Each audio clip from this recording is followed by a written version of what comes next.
திருச்சிற்றம்பலம். அனைவருக்கும் வணக்கம். இப்பொழுது திருமந்திரத்தின் வாசி பயிற்சி, அதாவது வாசி காயக்கற்ப பயிற்சியில் முன் அறிவிப்பாக நம்ம ஒரு சில கருத்துக்களை நம்ம பகிர போகிறோம். இதில் நம்ம ஃபஸ்ட்டாக நம்ம பார்க்க போகிறது யோகமும் வலிமையும். இந்த சரியை கிரிய யோகம் ஞானத்தில் இந்த யோகம் வருது. இந்த யோகம் வலிமை என்பது, இந்த யோகா என்பது இணைவு என்பது பொருளாகும். அது நம்முள் ஊடுருவி தொடர்பில்லாமல் இருக்கின்ற நம்மையும் மூலத்தையும், அதாவது பரத்துடன் ஸ்பேஸ் டைம் இணைக்கும் ஓர் உள்ளார்ந்த இணைவை குறிக்கும். உடல் மூலம் உயிர் செல்களே ஆகும். இதன் மூலம் பிராணன் கடவுள் உணர்வு என அழைக்கப்படுகிறது. இந்த பிராணன் முடிவில்லாத அறிவு, ஆனந்தம், ஆற்றல், விழிப்புணர்வாக உள்ளது. இவற்றின் தொடர்பற்ற தன்மையே கடினமான போக்கிற்கு நோய்க்கும் காரணமாகிறது. யோகி என்பவன் இந்த இணைவை பெற்று நிலைமாற்றம் அடைகிறான். ஒரு திறமையான யோகியானவன் கணத்திற்கு கணம் இந்த பிராணனுடன் தனக்கு உவமை இல்லாதான் தாளுடன் ஒத்திசைவாகிறான். இது அண்டத்தில் இருந்து பிண்டத்தில் பெரும் சாகா கல்வி ஆகும். உடலில் உள்ள உயிர், உணர்ச்சி மற்றும் பேச்சுக்களில் மூலம் பிரஜையுடனான அறிவுணர்வை எட்டுகிறான்.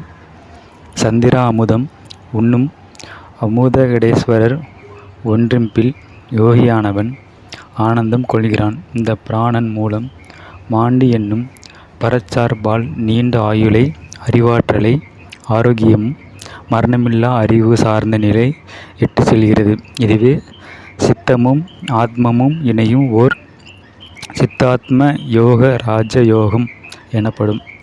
நமது உடலில் உள்ள இந்த மின்காந்த ஒளியொலி அலைகள் மற்றும் அல்லது பிராணன் உடல் செல்கள் அனைத்திலும் பரவி வெளியிலும் மனதளவில் வியாபிக்கிறது. இதை நம் ஆதிபரத்தின் ஒளி, அதாவது பரமாயா சக்தி என அழைக்கிறோம். அடியேன் இந்த சக்தியை நம் உடம்பில் எப்படி எங்கு நிலை செய்வது என தெளிவாக சுட்டி காட்டுகிறேன். பரத்தில் உள்ள இந்த சக்தி நம் உடம்பில் எப்படி நிறைகிறது, எப்படி மேற்கொள்ள வேண்டும், வெற்றியுடன் உடல் ஆரோக்கியத்திற்கும் பயன்படுத்தலாம் எனவும் விரித்து காட்டுகிறேன். அடியேன் ஆய்வுப்படி, அதாவது மின்காந்த P2 போட்டான், அதாவது அதிர்வெண் என்பது பிராணனை உள்ளுக்கும் இழுத்து வெளிவிடுவது மட்டுமல்ல, அது ஒரு உயர் அறிவாற்றலுடன் முதன்மை சக்தி என்பதாகும். இதனை தனக்கு உவமை இல்லாதான் தாள் என்று வள்ளுவனார் போற்றுகிறார். இதன் செயல் மற்றும் பண்புகள் பிரஜையோடு வடிவமைக்கப்பட்டு விரிவிக்கப்பட்டுள்ளது. அலோபதி, ஹோமியோபதி, ஆயுர்வேதா, சித்தா, மூலிகை மருத்துவ முறைகள், யோகா, தொகைநிலை, இயற்பியல், மரபு பொறியியல், நரம்பியல், நரம்பு நெகிழ்மையியல் போன்றவற்றுடன் கொள்கைகள் அடிப்படையில் அனுபவத்தின் மூலம் நான் தரும் மூச்சு பயிற்சி நிரூபணம் செய்யப்பட்டுள்ளது. மூச்சுக்கலை நுட்பங்களுடன் யோகா அறிவியலானது.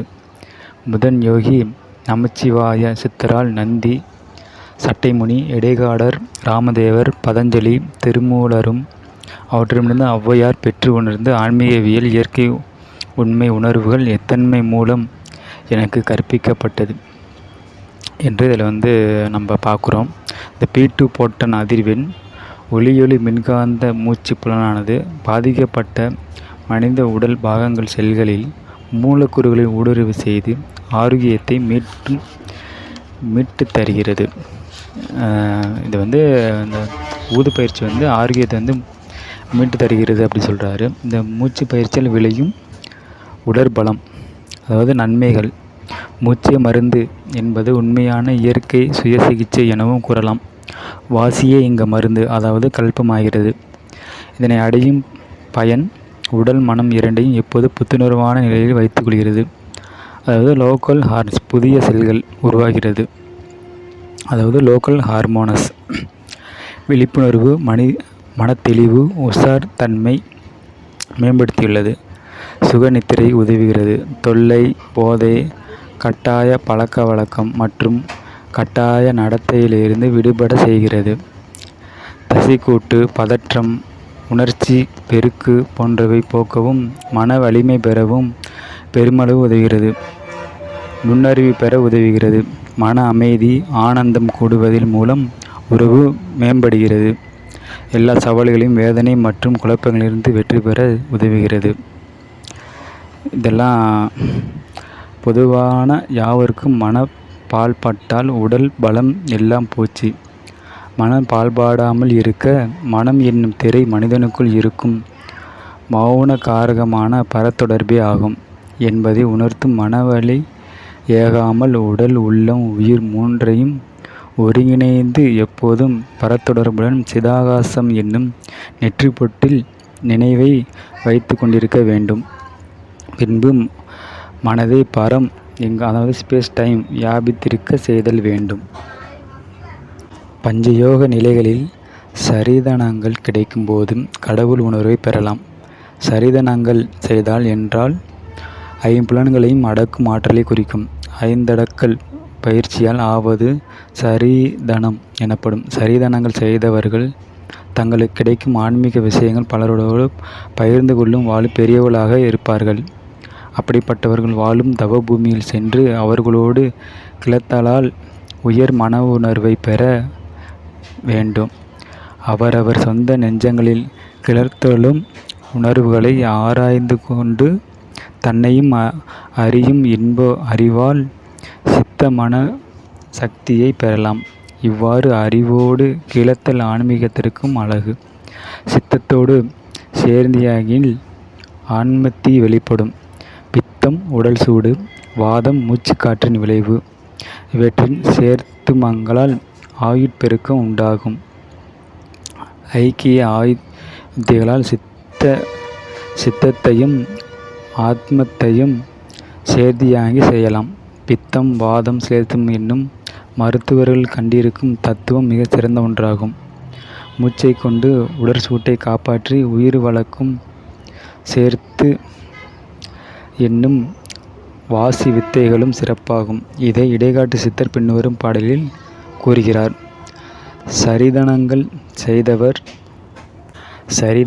செய்தவர்கள் சாகார் குயிலே, எல்லா தத்துவங்கள் தேர்ந்தவர்கள் வேகார் குயிலே, மாதவங்கள் போலும் பலன் வாயார் குயிலே, மூல மந்திரங்களால் மகிமை வாய்க்குங்குயிலே.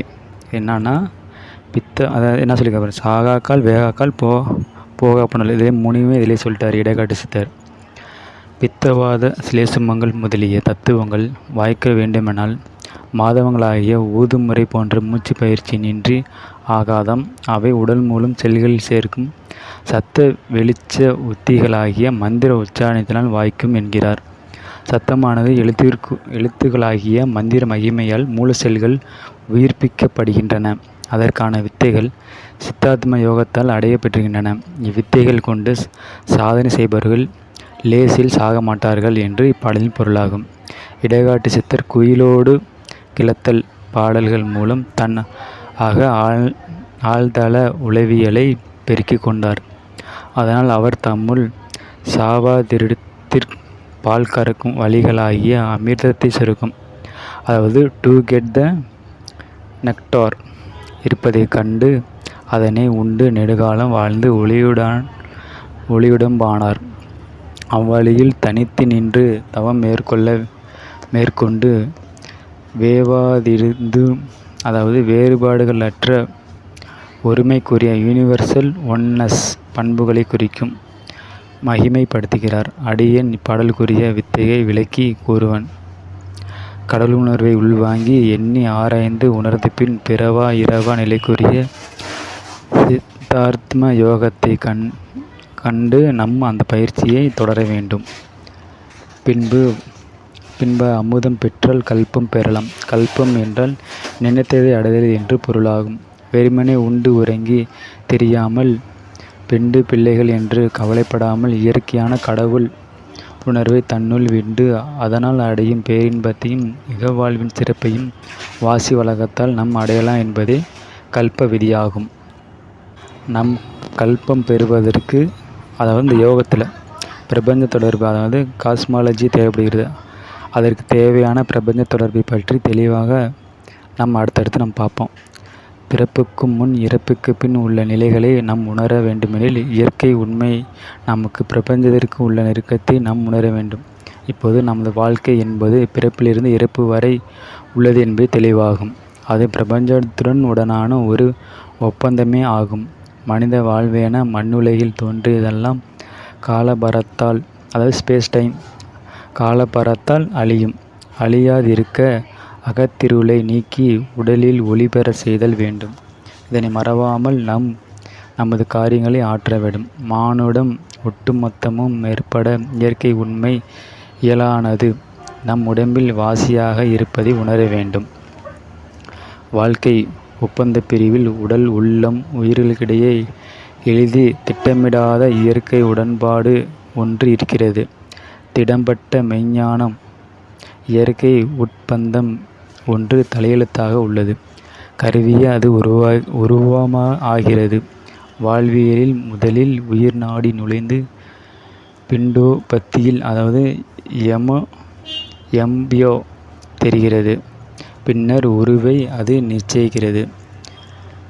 இதன் பாடல் தொடர்ச்சியாக நம்ம அடுத்த பகுதியில் பார்ப்போம். மீண்டும் நாம் சந்திப்போம். நன்றி, வணக்கம். திருச்சிற்றம்பலம், தில்லையம்பலம். ஓம் நமச்சிவாய, ஓம் நமச்சிவாய, ஓம் நமச்சிவாய.